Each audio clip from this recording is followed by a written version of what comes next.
Libiano said what? Libiano said because there's zero evidence of the OG Injeel doesn't mean anything since there's no evidence of the Q gospel. Does this presuppose the Q theory is true? And what are your thoughts on how to respond? Wait, Libiano said that because there's zero evidence of the OG Injeel doesn't mean anything since there's no evidence of the Q gospel.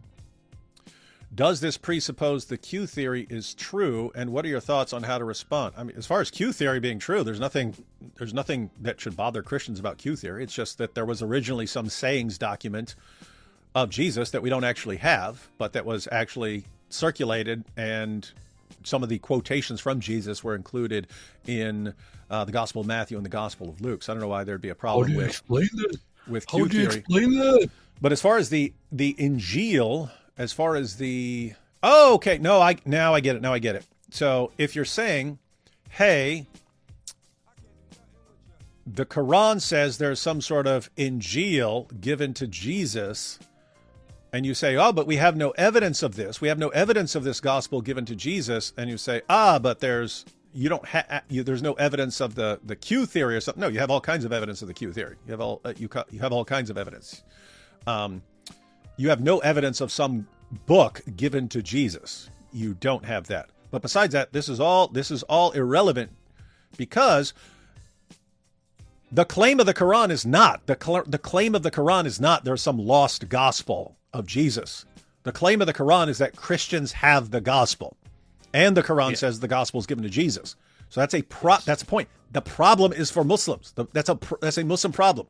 Your book says that the Injeel was given to Jesus, and your book says that we have the gospel and that we have to judge by it. So Muslims have to solve that mystery.